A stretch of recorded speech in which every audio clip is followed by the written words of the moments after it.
All people are born into this world ready for relationships. An infant's basic needs are to be fed, protected, and taught. Parents and caregivers should be our first role models for becoming a healthy person, displaying healthy relationships, modeling emotional regulation, and securing attachments. These relationships meet our primary basic needs and should validate our pain. These primitive relationships shape our development, form our attachments, and teach us emotional regulation.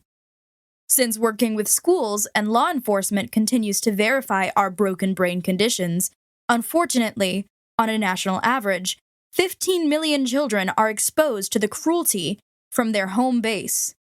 Every 10 seconds, a child faces trauma. When psychological cruelty comes from inside the family environment, whether from parents or caregivers, this dynamic creates biochemistry, or a broken brain, that can become part of the biosocial jigsaw puzzle to a life of complexity, violent tendencies, and dysfunction, like toxic relationship patterns. The lack of motherly and fatherly love disrupts the childhood development, passing down social and biological factors harmful to growth. These biological factors can lead to patterns of toxic masculinity and femininity traits as unhealthy coping mechanisms when dealing with people. Again, in my book, Emotional Intelligence, A Social and Emotional Guide to Parents and Educators, on page 31, 7 factors are listed in detail, revealing the origins of how the behavioral responses are manifested in traumatized children. When our initial primitive relationships are broken, dysfunctional, and unhealthy, this creates an avenue for pain, anxiety, emptiness, helplessness, loneliness, the inability to trust, and loss of security, leading to disastrous circumstances, thus leading to the severing of all other relationships after that, or creating catastrophic trauma reactions, resulting in bad mental health, physical health, relationships, and stressful experiences.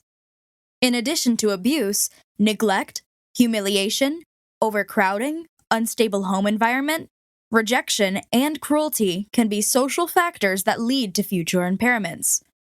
When children are exposed to trauma, their whole world becomes filled with psychological triggers, increasing the range of vulnerabilities and disruptions. Born into trauma. Psychological cruelty. Andy was born into a trauma-filled family environment in 1992 in the Midwest. Sadly, my mother was raised in a trauma-filled home. A single mother, emotionally crippled, unavailable to form relationships, but physically violent, accustomed to her physical fists as the primary communicator in our home. She commanded what she called the utmost respect, not whipping or spanking, but physical beating. In my family, violence and abuse became the way to handle situations and solve conflicts, whether small or large. Mom had to grow up responsible for her siblings. She was the one who would look after them, and she was a child herself. None of us grew up with a father. Most of my mom's siblings had different fathers. However, all were raised in the same household. The local church would be our family's hiding place and another source of abuse and toxicity. We all knew violence firsthand: emotional, psychological, verbal, and foot stomping and fist beating. The church was another place to display violence.